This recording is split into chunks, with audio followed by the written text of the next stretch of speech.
Ah, porque.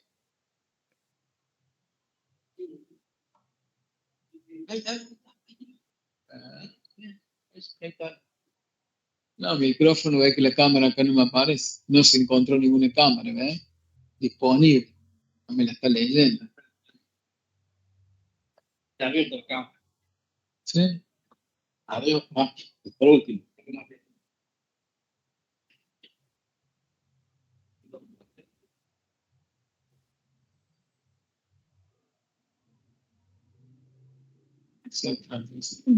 Sí, dice.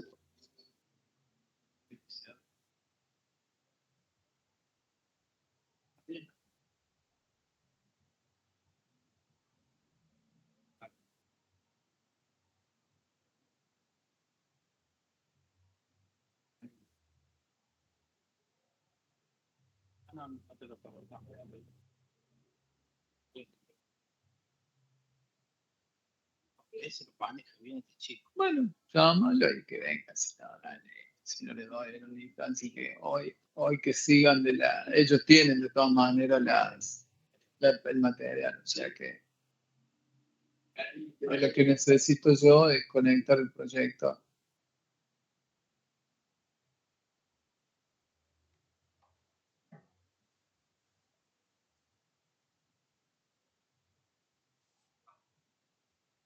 Se incorpora allá no tengo problema. Sí, no tengo problema.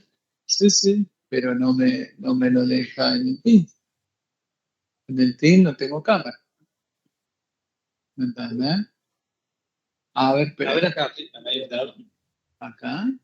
Yo sé que hay una activación. Acá que tengo que configurar y hay acá configuración de cámara, pero no lo puedo sacar. No. Autoajuste. No, brillo. Sí, le puse eso, pero no tiene nada que ver.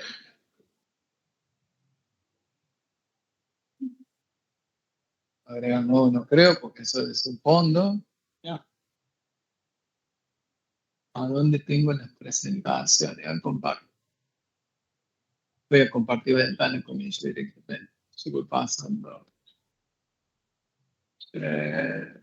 No, donde me comparten las ventanas mías. ¿Me la proyecta yo? Sí. Hacemos así. ¿Ah?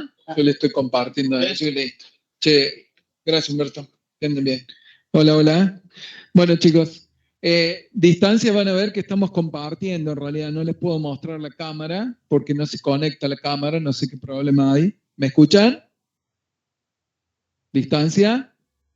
Sí, profe, se escucha. Sí, profe. Perfecto. Ustedes sigan porque estoy compartiendo la pantalla. Vamos a compartir lo mismo para que ustedes, digamos, puedan visualizar el tema y por dónde vamos avanzando.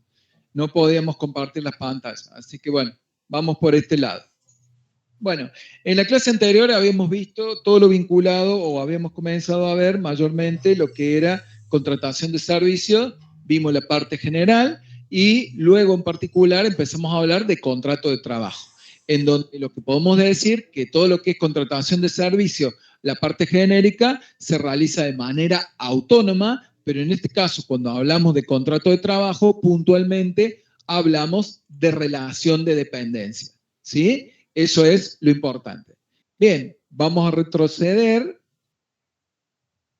y podríamos ver que en este caso en particular hablamos de ¿qué? De un contrato de trabajo y que en definitiva esta contratación de trabajo es fundamental el concepto de que se realiza en relación de dependencia. Eso significa que en realidad yo estoy ya sea prestando un servicio o puede que en ese momento en realidad esté disponible, pero en realidad no tenga ningún tipo de actividad, pero también estoy en ese caso con derecho a percibir una remuneración. Porque yo lo hago, ¿sí? ¿Por qué?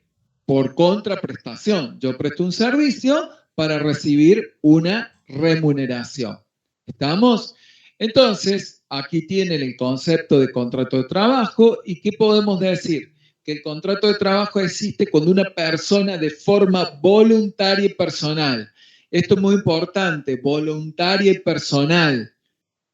Esas son las características, y ustedes lo van a ver en derecho civil, que son las características que tienen que tener los contratos, una de las características. Es decir, que yo hago algo voluntariamente, no obligado, no soy un esclavo, ¿sí?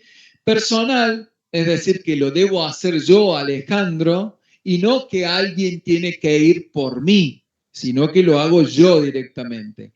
Que desarrollo tareas para otra persona, ¿sí? Por tiempo determinado o indeterminado y recibe una remuneración a cambio.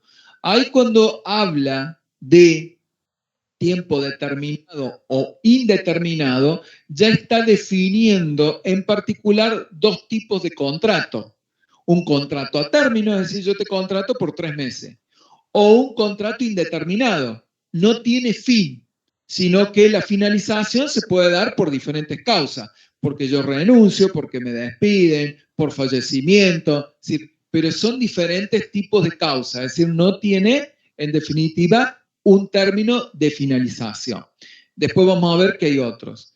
Entonces, este contrato que nosotros hablamos tiene partes, hay una descripción de trabajo, hay una remuneración, una duración del contrato, condiciones laborales y beneficios. En general, si ese contrato tiene un convenio colectivo de trabajo, es decir, hay determinadas ramas de actividades, por ejemplo, empleados de comercio, existe convenio colectivo. Un convenio colectivo en donde definen las reglas. ¿Está? ¿Cuál es la actividad, las diferentes categorías? Se definen las remuneraciones, se definen las vacaciones, las licencias. Es decir, ese convenio, en definitiva, va a estar marcando las condiciones laborales. Está de por sí la Ley de Contrato de Trabajo 2744 y modificatorias que define las condiciones laborales, pero en general luego aparecen los convenios colectivos por ramas, ¿sí? Y en ese caso, esos convenios colectivos lo que hacen es mejorar, digamos, valga la redundancia, es decir, mejorar esas condiciones que están puestas en la ley. Puede ocurrir que yo, de acuerdo a mi antigüedad, en el convenio colectivo tenga 15 días de vacaciones, en la ley tenga 15 días de vacaciones y en el convenio colectivo tenga 20. ¿Está claro? Siempre el convenio colectivo mejora las condiciones laborales respecto de las pautas mínimas establecidas por la ley. ¿Está claro? Bien. Y acá están las modalidades. Es decir, cuando hablamos de contrato a tiempo indeterminado, no tenemos fecha de finalización. Contrato a plazo fijo sería un contrato determinado. Un contrato de tiempo parcial es aquel que yo no trabajo toda la jornada laboral. Puede ser que trabaje media jornada, es decir, que haga 4 horas en vez de hacerlo a 8. Contrato de trabajo de temporada, por ejemplo, los contratos de cosecha en el campo, es decir, cosecha de algodón, por ejemplo. Entonces, en ese caso, puede que exista ese tipo de contrato. Utilizo esos. Y los contratos de trabajo eventuales, que son, yo te contrato por una vez, pero puede que quede abierto y te llame nuevamente para que vengas. Pero en general es eventual, por una vez y ya está. ¿Bien? ¿Alguna pregunta? La particularidad ahora del concepto remuneración. Y volviendo un poquito para atrás. Puede ocurrir que si yo los contrato, ¿sí? No exista un contrato físico y que firmemos, sino que yo te contrato, te registro como mi empleado y en ese caso, en función al convenio colectivo que rija mi actividad, vos vas a estar sometido, en definitiva, o ambos, a esas reglas, ¿sí? Porque ustedes en el recibo de sueldo, que ya habíamos hablado en la clase anterior, tienen que figurar determinadas cosas. Y una de esas que va a figurar va a ser el convenio colectivo y va a figurar también el qué, la categoría y el cargo que yo puedo tener dentro de la organización definido en función a qué, a lo que define el convenio colectivo. Por ejemplo, el convenio colectivo de empleado de comercio tiene vendedores, tiene administrativos, la parte que hace a maestranza. Lo divide en 3 categorías. Y dentro de esas categorías empieza A, B, C, D, que generalmente en función de eso también se rigen que el nivel salarial. ¿Bien? Entonces, en el recibo de sueldo seguramente va a decir personal de maestranza, categoría o nivel A. ¿Sí? Entonces, en función a eso se me va a aplicar las condiciones. Bien, ¿qué es lo que puede ocurrir? Que cuando yo percibo esa remuneración lo puedo hacer en función a qué? A tiempo o lo puedo hacer según qué? Productividad. Por ejemplo, en el caso de empleado de comercio tiene un mixto. En el caso de un vendedor cobra una remuneración fija, pero también tiene ¿qué? Comisiones. Y esas comisiones se las pagan en función a ventas. Yo no vendo, no voy a cobrar eso. Y eso es por productividad, en definitiva. No vendo, no estoy produciendo. Vendo, estoy generando, ¿sí? Una determinada producción. Entonces voy a cobrar comisión. Entonces voy a tener una remuneración fija más una parte que en definitiva va a ser variable. Por eso acá dice tiempo o rendimiento de trabajo. La comisión, la venta, es rendimiento de trabajo. O sea que la forma de determinar remuneración puede ser por tiempo o por rendimiento de trabajo. ¿Bien? Y en cuanto a la documentación respaldatoria, siempre dijimos que era el recibo. Sí, Luz.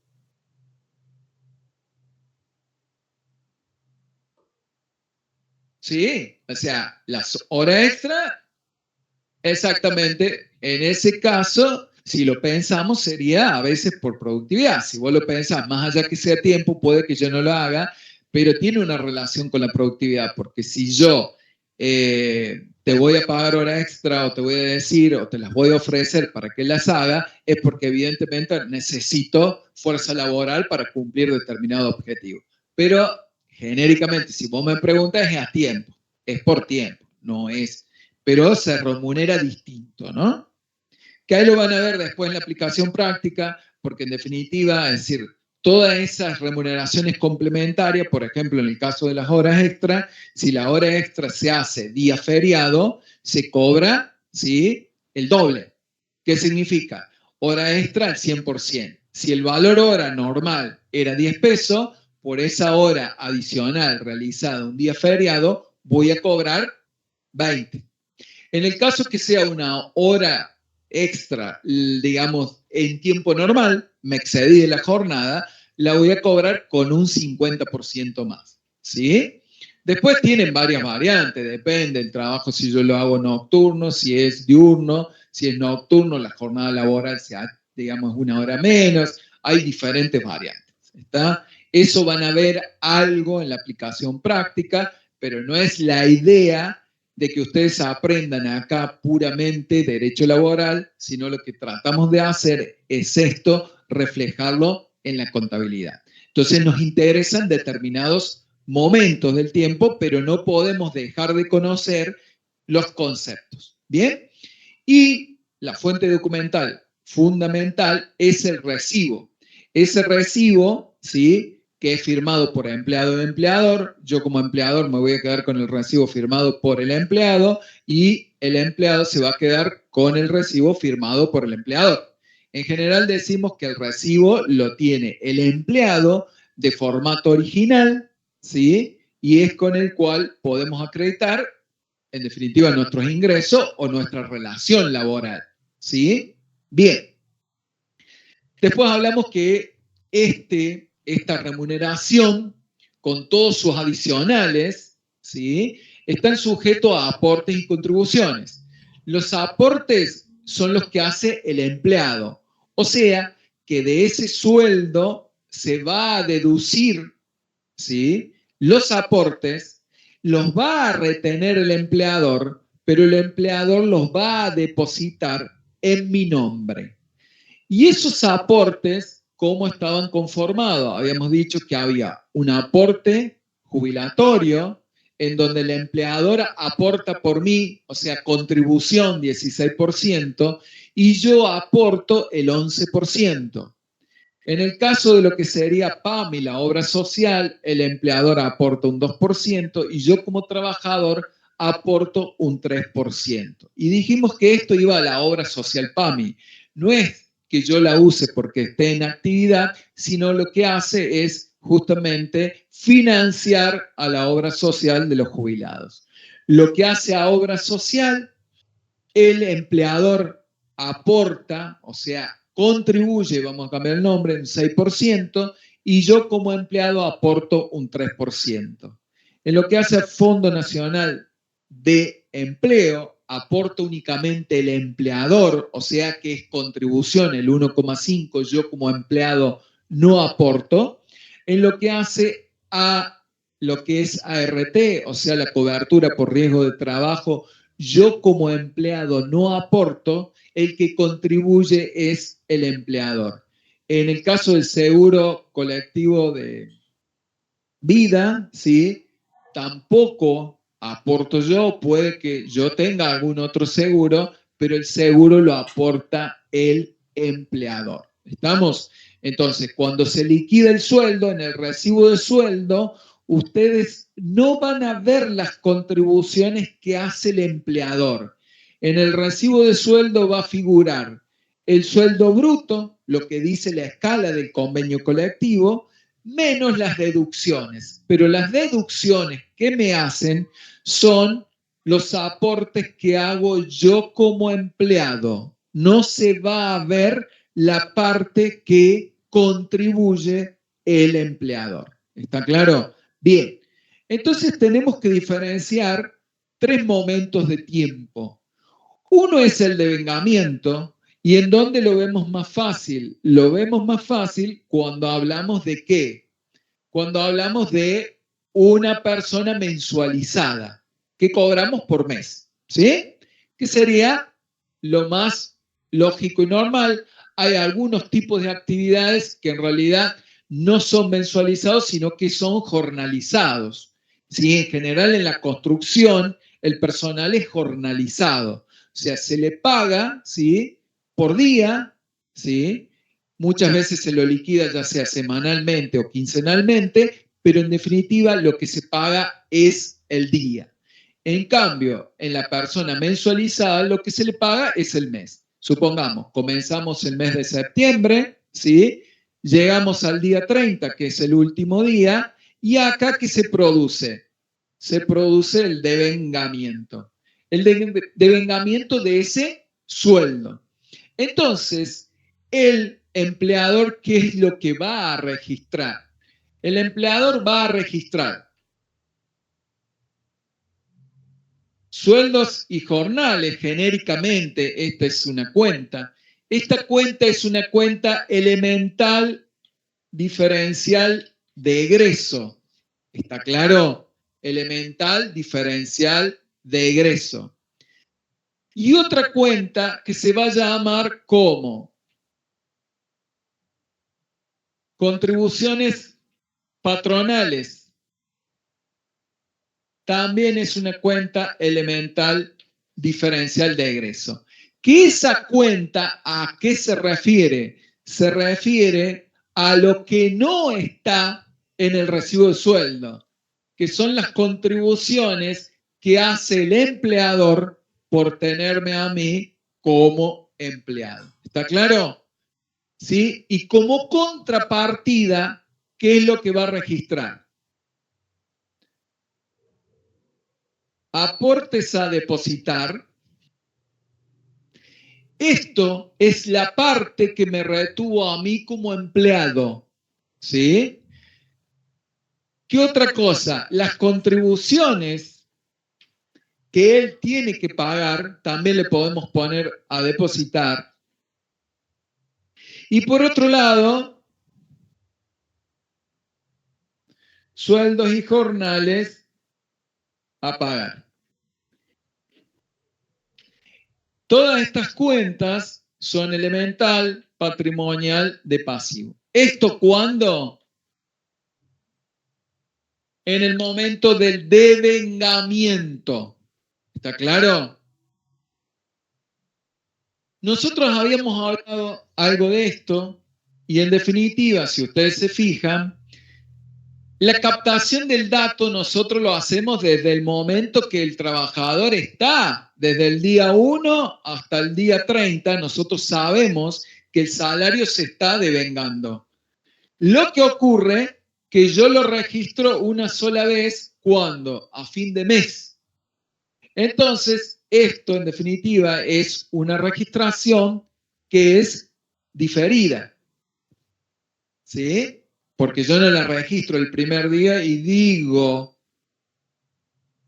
que es algo por adelantado. No lo digo porque además no pagué, salvo que hubiese hecho una seña o un anticipo, pero no lo hemos hecho. Normalmente eso no existe. ¿Estamos? Entonces, esto es lo que registro ¿cuándo? El día 30. ¿Preguntas? ¿Sí o no? Bien, recuerden, devengamiento. ¿Cuál es la particularidad? Si yo les pregunto cuál es el costo laboral que tiene el empleador, eso está reflejado por estas dos cuentas, sueldos y jornales, que es el equivalente al sueldo bruto, que es el que figura en el recibo. El recibo de sueldo generalmente está partido así en tres. Y acá que tenemos el sueldo bruto, lo que dice convenio. Acá que tengo las deducciones, que las deducciones que son los aportes. Y acá que va a figurar el sueldo neto. El sueldo neto es lo que yo percibo de bolsillo. ¿Sí? Por lo tanto, si a esto le ponemos número, voy a borrar un poquito. ¿Está esto? ¿Está claro esto?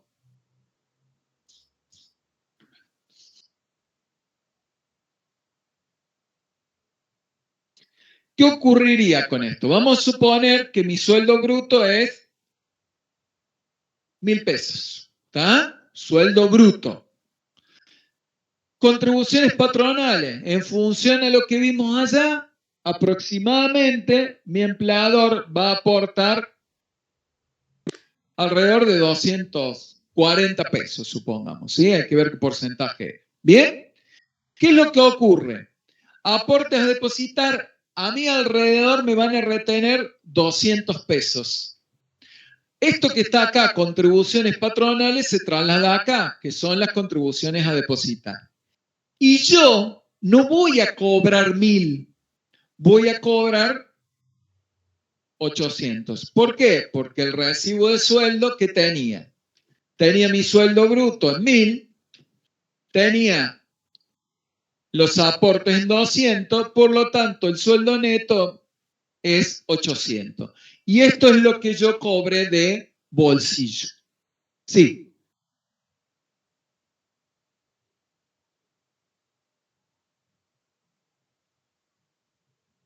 ¿Estamos? Bien, estos son valores ficticios que yo les hice para que ustedes puedan complementar este asiento. Si ustedes ven, la partida doble se verifica, ¿sí?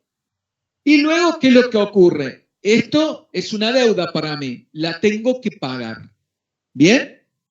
De acuerdo a la ley de contrato de trabajo, yo como empleado debiera cobrar dentro de los 4 días hábiles siguientes, ¿sí?, a la finalización del mes anterior.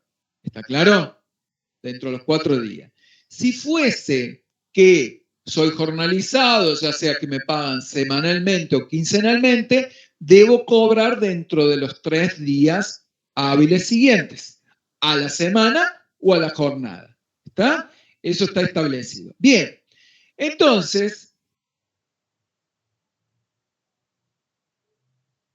cuando el empleador me paga, o sea, ahora vamos a pago, ¿qué es lo que va a hacer? Esto supongamos que es el día 4 del 10, acá fue el 30 del 9, ¿sí? ¿Qué vamos a ubicar acá? La cancelación del pasivo, sueldos y jornales a pagar. ¿Por cuánto? ¿Cuánto tenía que pagar? 800. O sea que acá lo que figura es el sueldo neto. ¿Está? Y supongamos que me paga, vamos a hacer fácil, me paga en efectivo. Que de hecho no se puede, pero bueno. Únicamente para los empleados domésticos. O para aquellos que viven retirados de los determinados lugares de que no tengan un cajero, una oportunidad de retirar dinero, lo que sea, porque si no hay que hacerlo a través de cuentas bancarias. ¿Bien? Entonces, yo puse 4, suponiendo que eran los 4 días hábiles, ¿sí? Esto sería el pago de ¿qué? De mi salario.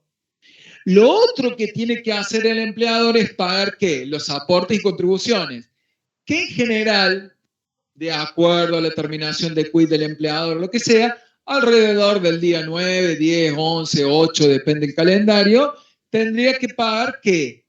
Tendría que depositar lo que me descontó y pagar la parte que a él le corresponde. Entonces, ¿qué hacemos? Acá son las cuentas de la clasificación. Esta es elemental patrimonial de activo y la anterior es la misma cuenta que usamos allá, elemental patrimonial de pasivo. Entonces, ¿ahora qué hacemos? Cancelar.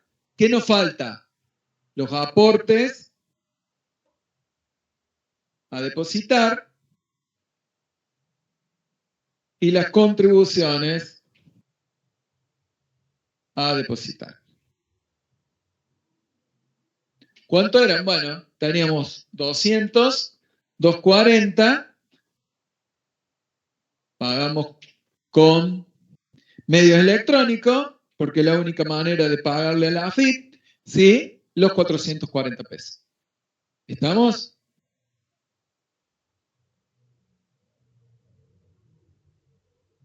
En este caso, bueno, estas cuentas que son lo mismo que tenemos allá, elemental patrimonial de activo, de pasivo y elemental patrimonial de activo. ¿Está? Entonces, de esa manera hemos configurado que el devengamiento, el pago del sueldo y el depósito, ¿sí? De los aportes y contribuciones. ¿Bien? ¿Está claro? ¿Sí o no? Bien. Borramos.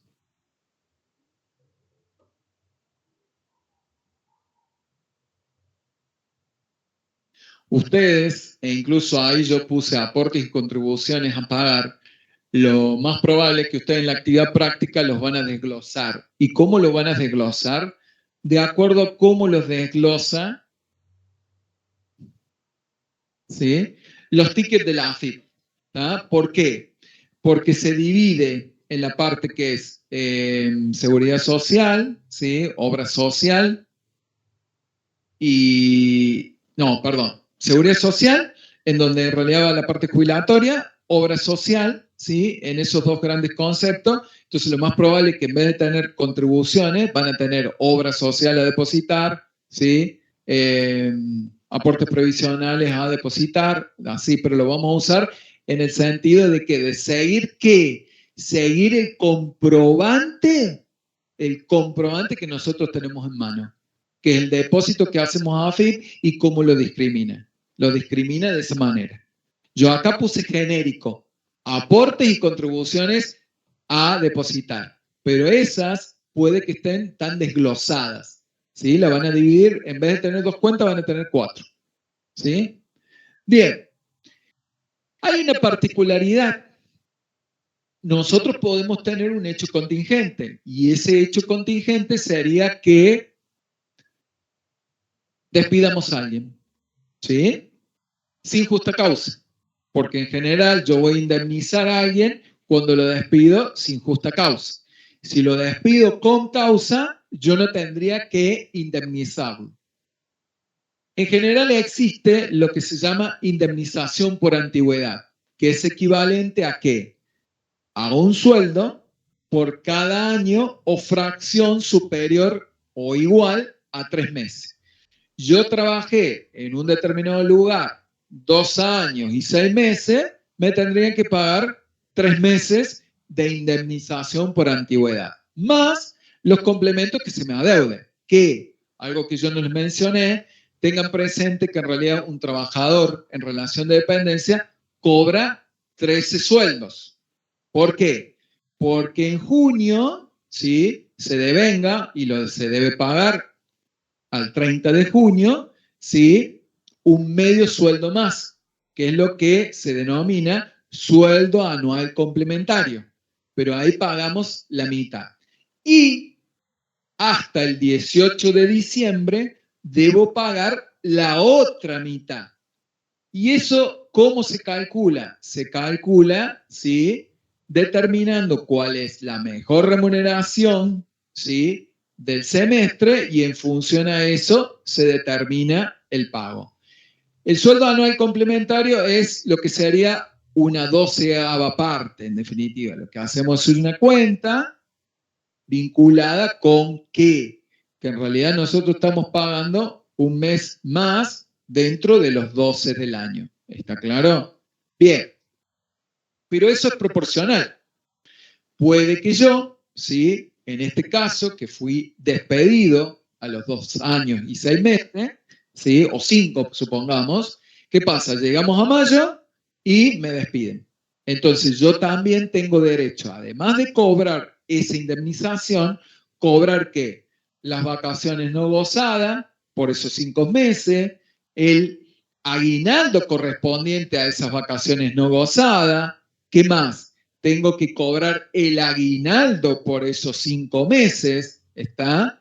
Entonces, en función de eso, digamos, tengo que hacer una liquidación final en donde al trabajador se le paga todos esos conceptos a los efectos del despido. Bien, entonces, dado que existe esa posibilidad que la empresa despida a alguien, lo que puede ir haciendo la empresa es que tener en cuenta e ir previsionando, es decir, haciendo una imputación a los diferentes ejercicios de un resultado negativo vinculado con qué, con los egresos que voy a tener por los posibles despidos que voy a realizar. Entonces, tengamos en cuenta siempre que la previsión, así como lo vemos y como lo vimos para los créditos, el concepto sigue siendo el mismo. ¿Qué son? Es un cálculo estimativo, es una cuenta que yo hago, que no precisamente es exacta, para hechos inciertos, porque no sabemos si vamos a despedir o no, ¿sí?, que inciden los resultados del ejercicio. ¿Se acuerdan del asiento? ¿Qué hacíamos nosotros? ¿Sí? Constitución-previsión a previsión. ¿Está? La cuenta Constitución-previsión es una cuenta elemental diferencial de egreso. Y la cuenta previsión, si era para deudores incobrables, era una cuenta regularizadora de activo. Y ahora que estamos hablando de un posible pasivo, en realidad esta previsión para despido no es una regularizadora, sino que es ¿qué? Exactamente, es una previsión que la clasificamos dentro de las de pasivo. Por lo tanto, esta cuenta va a ser una cuenta de pasivo, no es regularizadora, ¿sí? Por eso las previsiones las clasificamos de acuerdo a la cuenta que usa, en previsiones regularizadoras de activo o en previsiones de pasivo. ¿Está?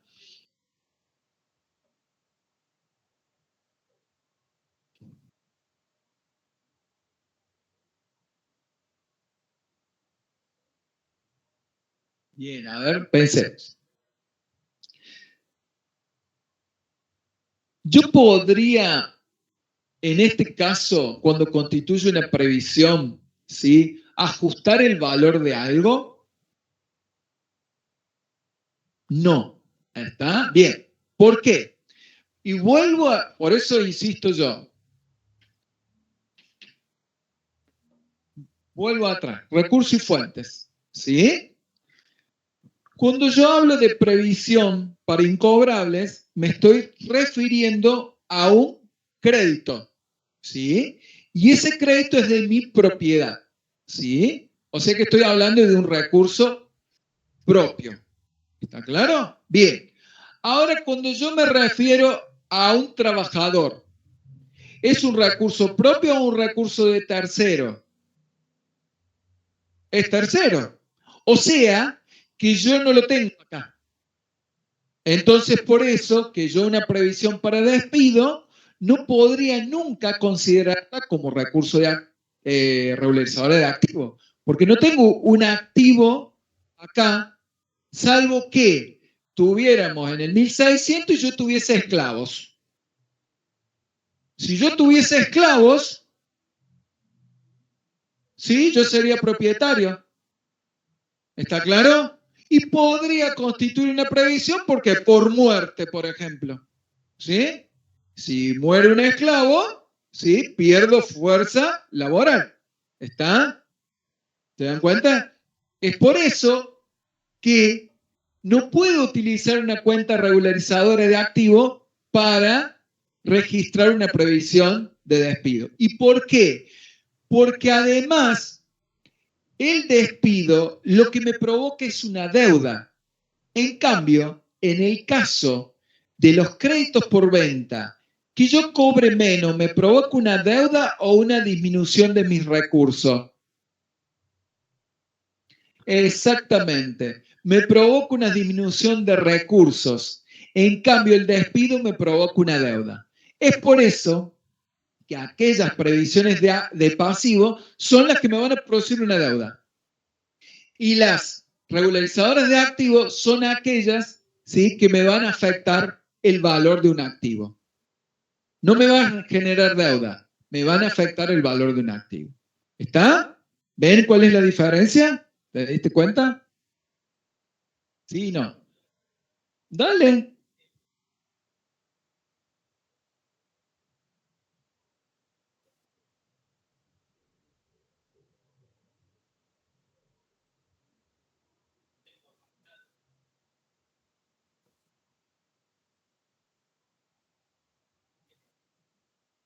Bien.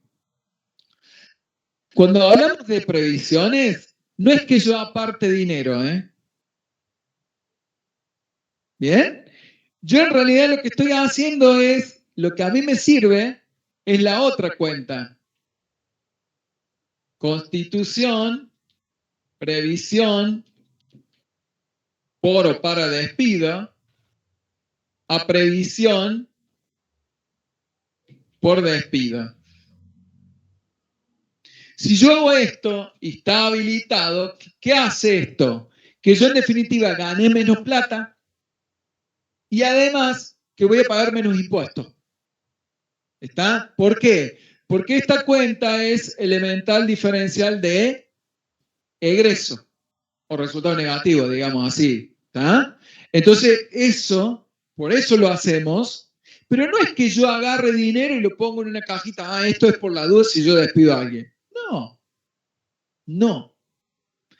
¿Por qué? Porque además recordá lo siguiente, hay un concepto que nosotros habíamos visto que era la intangibilidad de los recursos. ¿La intangibilidad qué significa? ¿Qué sé yo? ¿Tengo dinero acá o el dinero ese lo tengo puesto en el banco, en el edificio, no tengo nada de dinero? ¿Me entendés? O sea, que los recursos no están identificados con ningún pasivo, no hay una relación directa. A diferencia que los pasivos sí los tengo individualizados. Y que dentro de la estructura patrimonial, cuando yo hablo de activo, pasivo y patrimonio neto, tengo que el pasivo se ordena en función a qué?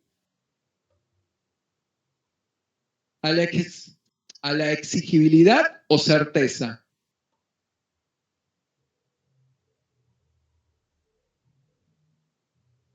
O certeza.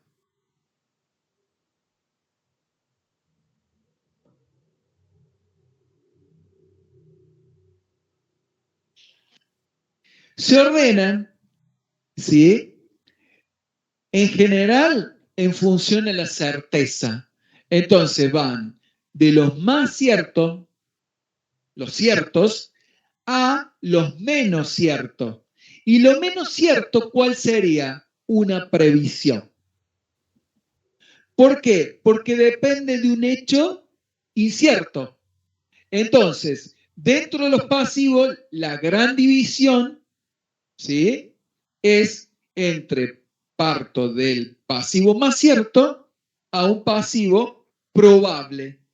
Probable. ¿Está? ¿Qué es el despido? ¿Por qué es probable? Y porque yo ya he despedido gente. Entonces, estimamos que esos hechos también van a ocurrir.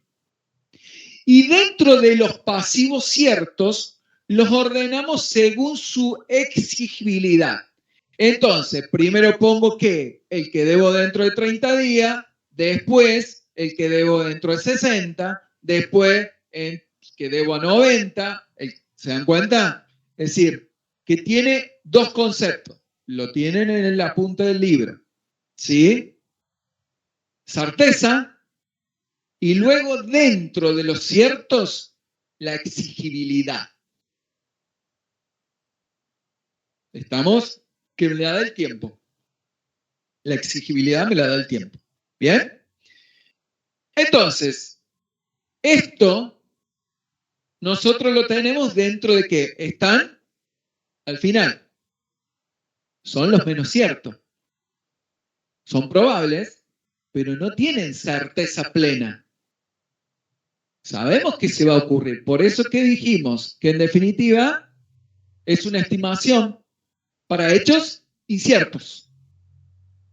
Lo mismo cabe para cuando hablamos de qué, de los créditos por venta. Es lo mismo. ¿Bien? En este caso, en particular, cabe los mismos conceptos. Nada más que tiene una cobertura distinta. Bien. Bien. ¿Cómo la calculo yo? Yo la puedo estimar en función a qué. ¿Cómo hacemos? ¿Con quién? Bueno, acá está lo mismo que yo registré acá en la primera parte, ¿sí? ¿Qué hacemos? El asiento de constitución, ¿cuál es? Constitución, previsión para despido, elemental diferencial de egreso, y previsión para despido, ¿sí? Elemental patrimonial ¿de qué? De pasivo. Ya no es regularizadora. ¿Estamos? Esto sería lo que registramos. Si yo la uso porque despido a alguien, ¿qué voy a hacer? Previsión para despido, ¿sí? ¿Y qué voy a poner? Indemnización a pagar. Acá está la deuda. Esto es elemental patrimonial de pasivo. ¿Está? ¿Qué luego qué haré cuando pago? ¿Qué voy a hacer? Indemnización a pagar a caja. ¿Está claro? Bien. Esos serían los diferentes momentos. Bien. Cálculos. ¿Cómo la puedo calcular? ¿Lo puedo hacer en función a la historia? ¿Qué hacemos? Eso lo tienen ustedes en el apuntito.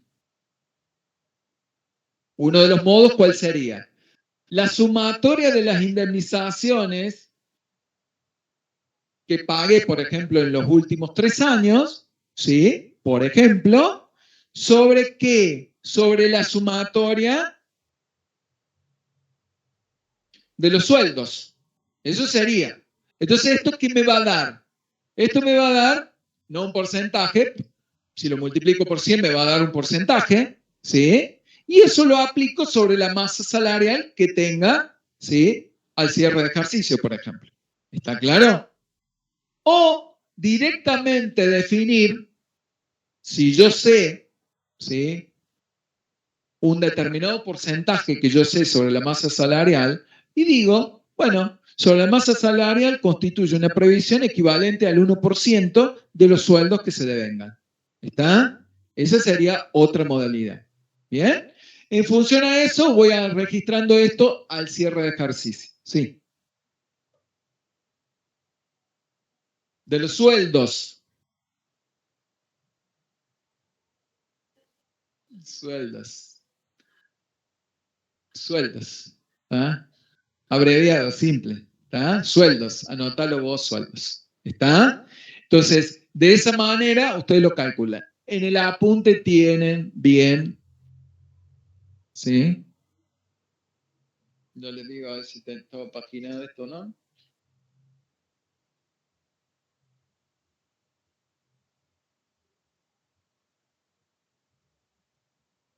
no tenía número de página, pero tienen el título previsión y tienen cálculo, contabilización y utilización, que la utilización es esto, lo que tienen ahí, ¿tá? La forma en que lo registran.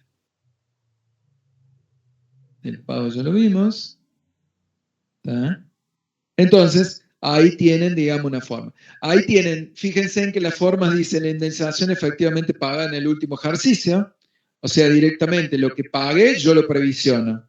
Otro modo de cálculo. Un porcentaje sobre los sueldos del ejercicio, que es lo que yo les comenté, y otro criterio sería también ahí, en vez de hacer la sumatoria, el promedio de los sueldos y el promedio de la indemnización de los últimos 3 años. ¿Tá? ¿Qué es eso que se haría acá? Ahí, por eso es la sumatoria. Cuando hacen la sumatoria, sacan los promedios. ¿Bien? Bien. Vamos a pasar y vamos a comenzar lo que sería ventas, chicos.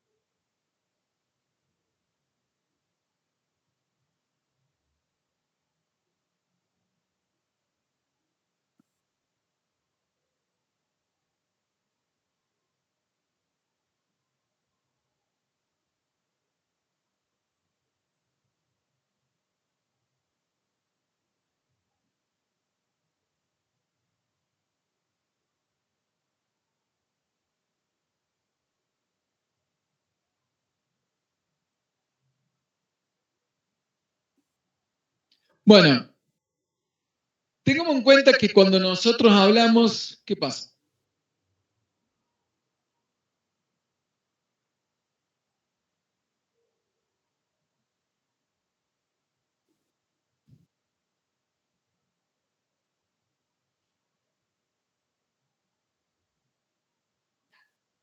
Sí, la verdad es que hoy no es el día respecto a la tecnología. Vamos a ver.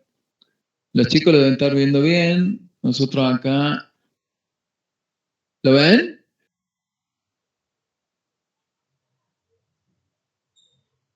Se lo compartí a ellos, a ver qué te dicen. No, ellos no lo van a ver por la cámara, si no lo ven porque se lo comparto en el team. En el team por lo menos está compartido.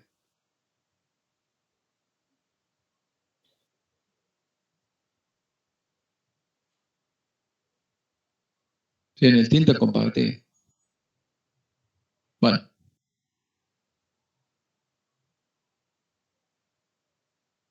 No se actualiza. ¿Sí ven? Perfecto. Está medio lento. Está medio lento el internet. Bien.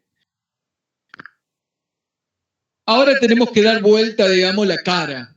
Antes éramos compradores, ahora ¿qué vamos a hacer? Vendedores. Nosotros dijimos que esta parte de la materia, ¿cómo lo hacíamos? Contemplando lo que era el ciclo operativo. ¿Qué hacíamos? ¿Sí? Comprábamos, pagábamos, vendíamos y cobrábamos. Lo que hicimos ahora es ver primero las operaciones económicas, o sea que vimos compra, y ahora vamos a ver ventas. Siempre hablando genéricamente de los mismos bienes.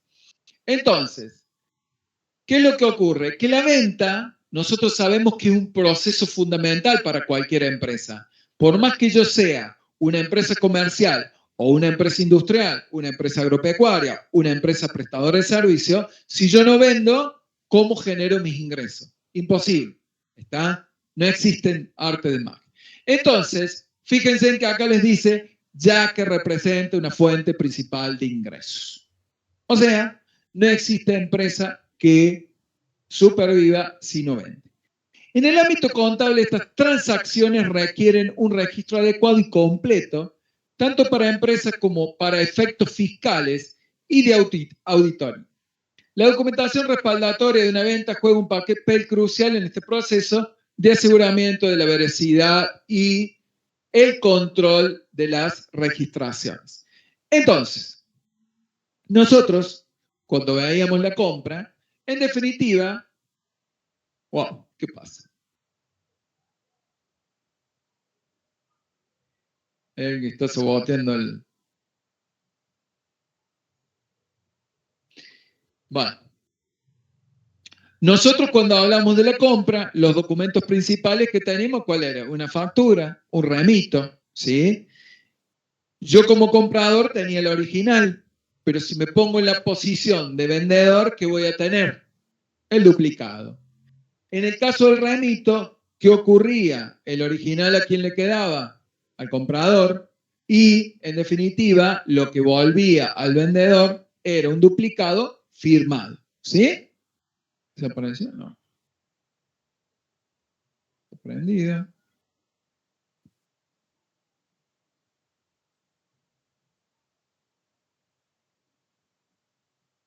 ¿Por qué no se ve? Quiero saber ya.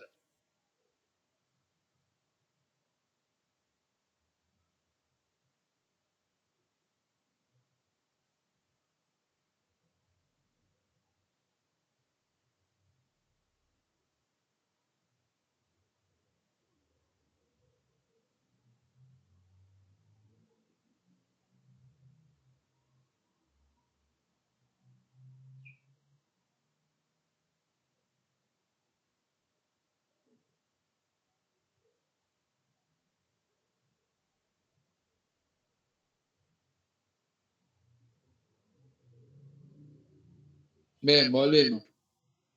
Entonces, nosotros ya habíamos visto todo el proceso y les había dejado en el primer material, ustedes tenían ya sea de la postura del comprador y del vendedor. En general, la documentación respaldatoria en cualquier venta, ya sea de bienes o servicios, van a tener factura, remito, recibo y cheque. En el caso de venta de servicio puede que no sea un remito, sino muchas veces lo que tenemos son o tipo órdenes de servicios que se firman o lo que sea. Pero en definitiva, los documentos principales que ustedes tienen son estos. Entonces, pueden ser que la factura esté reflejando que algo parcial, algo total o lo que sea, porque puede ser una parte del servicio o no, hay parte del servicio que muchas veces no se ha facturado, y en el caso de los remitos generalmente acompañan a la entrega de bienes, y en el caso de servicios lo que puede haber es otro tipo de documento. ¿Sí? Eso lo pueden repasar y ustedes tienen el seguimiento. Lo que tenemos que tener en cuenta es el criterio de imputación de un ejercicio económico, porque acá cuando yo estoy trabajando con ventas, tengo que pensar en ingresos, tengo que pensar en el principio de realizado, ¿sí? Entonces, genéricamente nosotros hablamos del devengado, pero en realidad recuerden que el devengado, ¿sí? Es el principio más grande y el realizado es la pauta para atribución de los ingresos. Entonces, producido el hecho sustancial, que en el caso de la venta de bienes es la tradición, la entrega de la cosa, ¿sí? Porque de ese punto de vista se perfecciona jurídicamente. En ese momento, lo que yo hago es reconocer el ingreso. Y contablemente voy a tener que el documento, que sería una factura, que lo que hace es justamente respaldar que el registro, ¿sí? Y por otro lado, tenemos el criterio de lo percibido, que desde ya no es una regla de las que nosotros aplicamos, ¿sí? ¿Por qué? Porque si nosotros aplicásemos el criterio de lo percibido, nunca tendríamos qué dentro de la contabilidad. Hablamos un rato de algo, de eso. Si yo aplico el principio de lo percibido, ¿tengo derecho a cobrar y obligaciones a pagar? No, no las tengo. Porque si yo voy a imputar el ingreso cuando lo cobro, cuando yo vendo algo a crédito, ¿qué registraría? Nada. ¿Estamos? Si yo aplico el principio realizado y devengado, sí. ¿Qué registro? Supongamos que vendo a crédito, clientes a venta. Clientes para mí representa un crédito. ¿Sí? Y yo si vendo a crédito y aplico principio de lo percibido, ¿Yo recibí algo? No recibí dinero, por lo tanto no cobré. Si no cobré, no puedo registrar nada.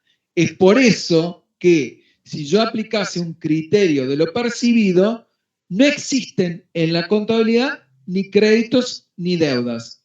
Y los ingresos los voy a reconocer únicamente cuando los haya cobrado o devengado. Es por eso que el principio de lo devengado, ¿qué dice? Que en definitiva yo voy a reconocer, ¿sí?, un egreso, ¿sí?, cuando se ha producido el hecho sustancial, independientemente de si lo he cobrado o pagado, que en el caso de un egreso, si lo he pagado. ¿Estamos? O sea, que ahí está diciendo claramente que yo reconozco el ingreso o el egreso independientemente de si me pagaron o cobré. ¿Sí? O pagué o cobré, perdón. ¿Bien? Entonces, ¿qué tenemos que tener en cuenta? Esto que ustedes están viendo, que ya lo hemos visto, que opera lo mismo para la compra, ¿qué dice? El perfeccionamiento del hecho sustancial. ¿Cuáles son? En el caso de comercialización de bienes, la entrega del bien, ¿sí? O la tradición. En el caso de prestación de servicio, es la prestación misma, ¿sí? Cuando yo presto un servicio, la prestación, que yo lo haga. Y en otros casos que habíamos visto que no estaban vinculados ni con la entrega de un bien, ni con, en definitiva, la prestación de un servicio, hablamos de qué? Del transcurso del tiempo. Y había otro caso que decíamos que si no entra en ninguno de estos, ¿qué decíamos? Cuando se conocía. ¿Estamos? Bien. Y lo otro es que tiene que cumplir determinadas condiciones. Dice, alto grado de certeza de concretarse. Es decir, la certeza cuando está. Si una venta es fácil, chicos. Yo lo entregué. Si yo entregué el bien, ¿sí?, hay un principio, ¿sí?, de concreción de que el negocio se ha dado. Y luego dice determinación objetiva de los costos. ¿Eso qué significa? Que yo lo pude cuantificar. ¿Qué se lo da a ustedes? La factura. La factura tiene que el precio. ¿Está claro? Entonces, lo que tenemos ahí, la certeza de concretarse, o sea, que la operación se complete, ¿sí? ¿Y se completa con qué? Con la entrega, con la prestación, ¿estamos? Y en cuanto a la medición objetiva, generalmente se lo da con qué? Cuando se lo puede cuantificar y está cuantificada con los comprobantes. Precio de contado, concepto, es exactamente igual que para la compra. O sea, que cuando yo hablo de precio de contado, ¿de qué estoy hablando en definitiva? Del precio de venta. Y el precio de contado, ¿cómo está o cómo se conforma? Es el precio facturado menos descuentos y bonificaciones que yo pueda hacer, menos los impuestos recuperables que pueden estar contenidos en la facturación, siempre y cuando yo lo pueda recuperar. ¿Está claro? Si no, no tendríamos esa determinación. Y este precio de contado, obviamente, que va a estar vinculado con qué?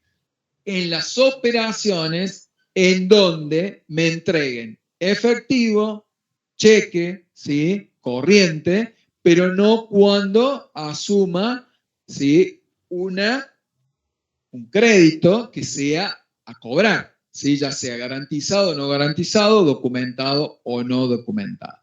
¿Bien? Entonces, cuando nosotros hablamos del precio financiado, ¿qué comienza a jugar? Comienzan a jugar los intereses, y cuando hablamos de intereses tenemos componentes financieros explícitos, que está identificado por un interés que me cobran, y hablamos de los componentes implícitos que dijimos que nosotros lo podemos determinar por la diferencia entre qué? Precio, ¿sí?, financiado, menos el precio de contado, me va a determinar el componente. Y ese componente tiene dos elementos. Uno, que es la tasa. ¿Por qué? ¿Se acuerdan? ¿La tasa de qué?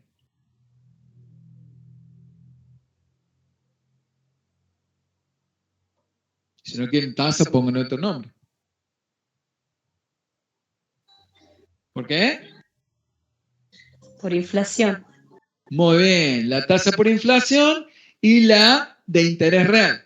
Ustedes en el apunte lo tienen como el sobreprecio por inflación, ¿sí? ¿Por qué? Porque en realidad acá estamos cobrando dinero, por eso habla de un sobreprecio y no habla de una tasa, pero en definitiva es eso, por tasa de inflación y tasa de interés real, la cual puede ser positiva o negativa, ¿sí?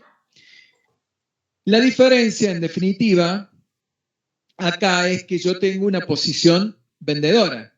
Y cuando yo vendo, vamos a hacer un asiento. Si yo vendía de contado, en definitiva, ¿qué vamos a registrar? Caja ventas. ¿Sí? Y el precio que voy a reflejar aquí, supongamos que es 1000,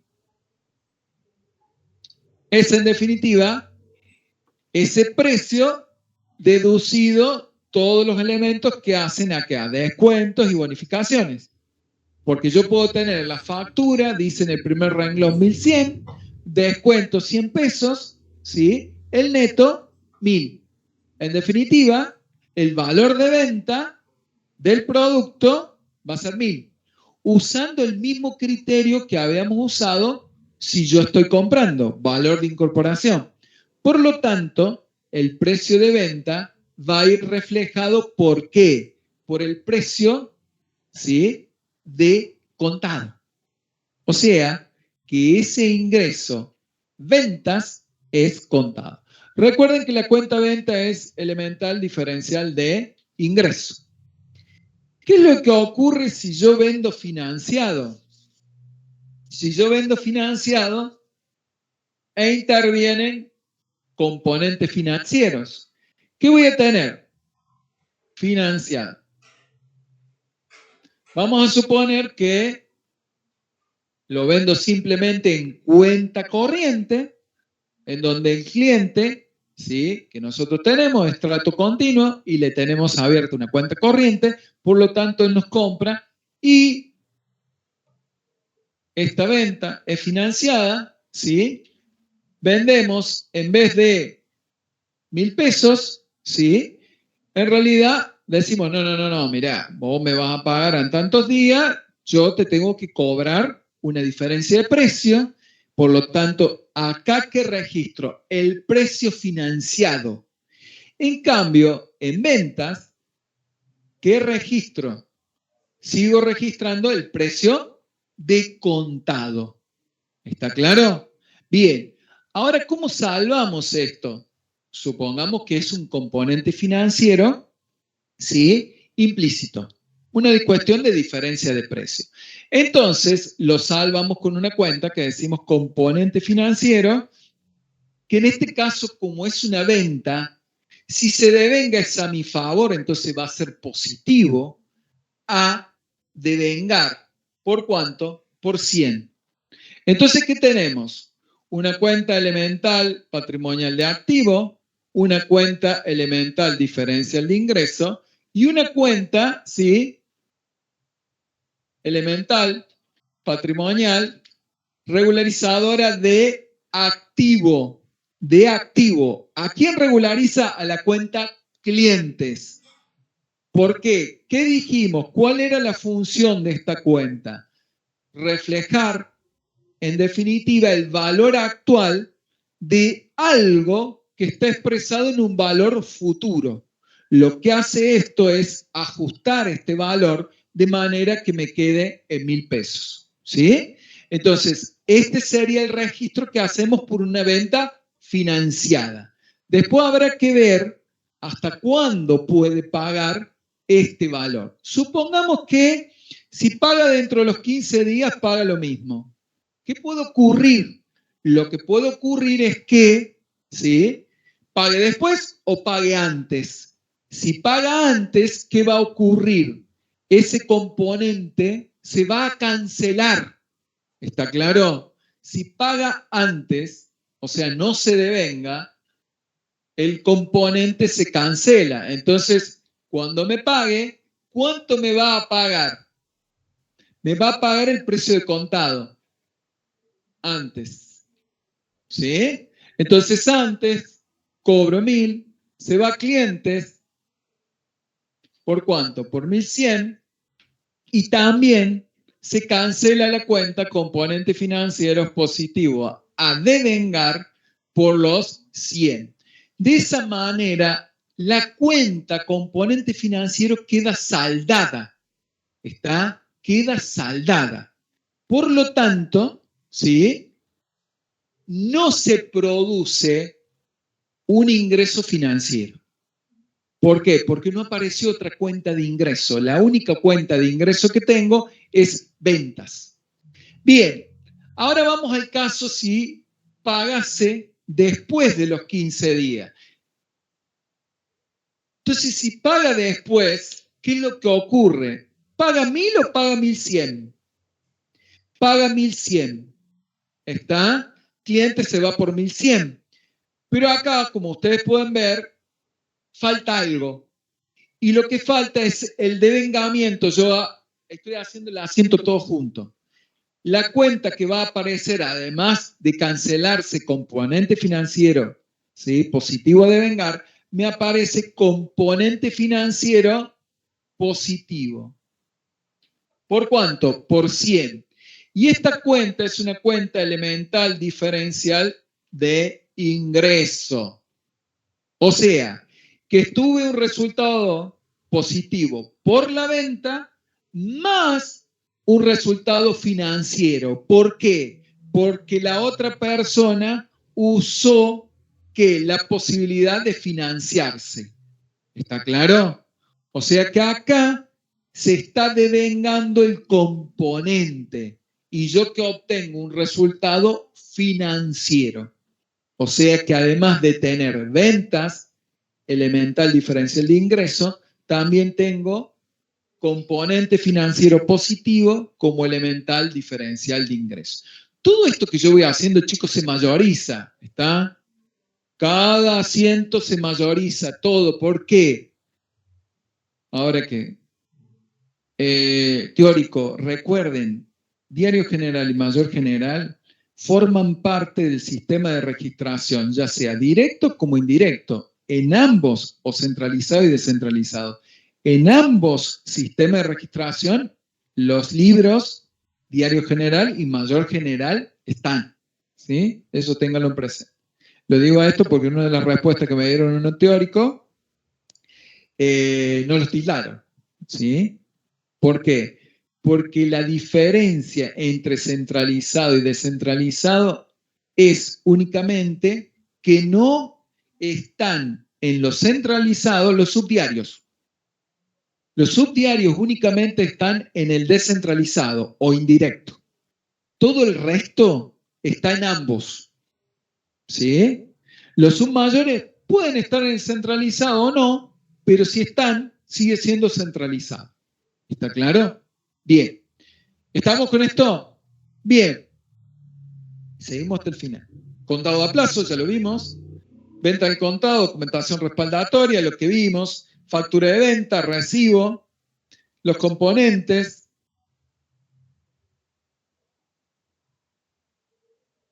Determinación de vengamiento, eso lo vimos. ¿Cuál es la particularidad que acá no hemos puesto? La particularidad es que puede haber también que IVA, por ejemplo, un impuesto recuperable. Bueno, ahí tiene una factura. Ahí tienen lo mismo, es decir, que la venta yo la puedo hacer en cuenta corriente, documentado con garantía real. Es exactamente lo mismo que vimos para compras, ¿sí? No hay diferencia. Nada más que en el otro caso yo podría comprar en cuenta corriente. Acá lo que hago es vender en cuenta corriente, ¿sí? Y estos serían los documentos intervinientes. Documentada, recuerden que lo que va a documentar realmente la operación es cuando interviene que un pagaré. Y con garantía real. Cuando hablamos de garantía real, hablamos de qué? Hipoteca o prenda. Que la hipoteca recae sobre los bienes inmuebles y las prendas sobre los bienes muebles. Bien, el registro de la venta, registro de la cuenta por cobrar, eso lo vimos, devengamiento de intereses, cobro del pago, ¿sí? Esto, bueno, ustedes lo pueden seguir, fíjense en que es el asiento que tenemos ahí. Ahí figuran intereses, es cuando le dice una tasa de interés, puntualmente, y ahí interviene una particularidad. ¿Cuál es? Que cuando ustedes compran, ¿qué aparece? El crédito fiscal y es un activo. Cuando ustedes venden, tienen IVA débito fiscal. Y para ustedes es un pasivo. ¿Está claro? Fíjense en que el asiento acá cambia. Es al revés, en definitiva. Todo que en el otro se debitaba, acá se acredita. Y comienzan a cambiar el nombre de las cuentas. Acá era negativo antes, acá era crédito fiscal y acá es débito fiscal. ¿Sí? Una compañera de ustedes me preguntó y había una pequeña diferencia que yo ayer dije, fíjate que la diferencia es una letra, ¿sí? Porque hablaba de crédito fiscal o de débito fiscal. Las cuentas eran iguales, la única era la D o la C. La D o la C. Y lo ustedes el que habían visto era con C. Ahora aparece el con D. O sea, el con D le aparece cuando hacen ventas, débito fiscal. ¿Bien? Bueno, devengamiento de intereses. Después eso lo seguimos repasando. Quería llegar al costo, pero no avanza. ¿Qué le pasa?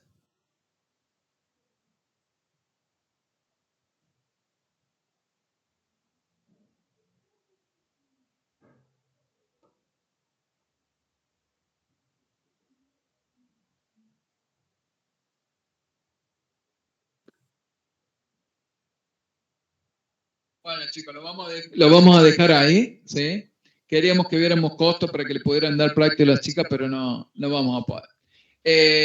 Nos vemos la clase próxima, por favor. El día jueves, supongo que a última hora ingresen